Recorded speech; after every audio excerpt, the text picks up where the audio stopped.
Tokyo. The Setagaya ward, the night of December 30th, 2000. In a quiet house at the edge of a park that was being cleared for demolition, a family of 4 was murdered. And then the killer did something that has haunted Japan for 25 years. He did not run, he stayed. He had climbed in through a small upstairs bathroom window sometime around midnight. When it was over, he stayed inside that house for hours, long after the family was gone. We name them because the case so often becomes only about him. Mikio Miyazawa, 44.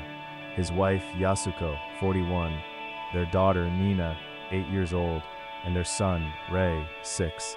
An entire family in a single night. It was the grandmother, Yasuko's mother, who lived in the house next door, who found them the following morning, the 31st of December. And the scene she helped uncover made no sense. The killer had treated the house like his own. He ate ice cream from the freezer, 4 of them. He ate fruit. He drank barley tea. He sat down at the family's computer and went online. The connection logged him at 1:15 in the morning, and again after 10 o'clock the next day. He lay down and rested. He used the bathroom and did not flush. At some point during the attack, his knife had broken and cut his own hand, so he opened the family's first aid kit and bandaged himself. He had hours alone in that house. He spent them as though he belonged there, and when he finally left, he left almost everything behind. Investigators recovered a green waste bag, a gray knit hat soaked with enough of his sweat to draw a full DNA profile, a black jacket, a sweatshirt, gloves, 2 scarves, 2 handkerchiefs, the knife he had brought with him, a sashimi knife, its blade snapped clean in 2 and left on the floor, and a pair of sneakers, a British brand, made in South Korea, in a size that was never sold through ordinary Japanese stores. They found his fingerprints, they found his hair, they found his blood, type A, and this was not a robbery. Roughly 100 million yen in cash, tied to the sale of the family's land, sat untouched in the house. He had not come for money. So who was he? For 25 years, 3 explanations have circled this case. The first, a stranger, a random intruder with no connection to the family at all, who climbed through a window and stayed for reasons no one can name. The second, a hired killer. The neighborhood around that house was being cleared for a park, home by home until only a few remained, the Miyazawas among them. They were due to move out that spring. Some have wondered whether someone wanted that land emptied faster. The third, a personal enemy, someone who knew this family and came for them. 3 theories, 1 file, and a killer who left more of himself behind than almost any murderer in modern history, and a name that has never been found. 3 theories, and the evidence cuts against 2 of them. Start with the hired killer.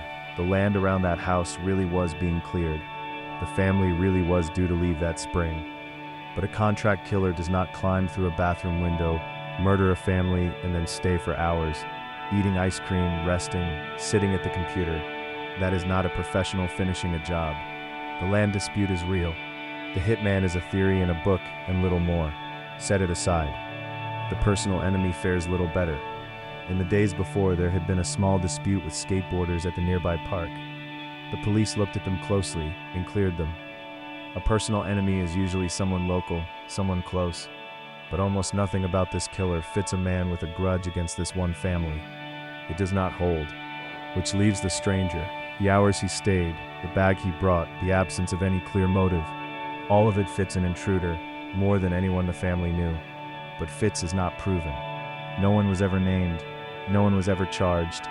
And then there is the DNA, the strangest part of the whole case. The killer left so much of himself that the lab built a profile most murderers never leave behind, and it carried 2 different signals. His maternal line, red for mitochondrial DNA, matched markers most common in southern Europe, around the Mediterranean and the Adriatic. His paternal line, red from the Y chromosome, matched a lineage common across East Asia. Investigators were careful to call it exactly what it was, a finding about genetic markers, not a nationality, not an identity. His fingerprints matched no one in any database. He had no record anywhere, and the sand found in his bag was traced across the Pacific to a desert in California near an Air Force base, a detail that has never been explained. It became one of the largest investigations in the history of the Tokyo police. A reward of 20 million yen still stands.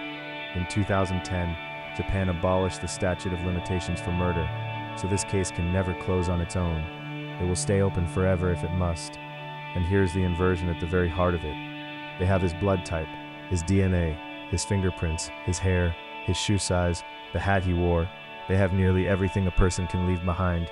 They have never had his name. Officially open since the year 2000, and in the quiet hours, still unsolved.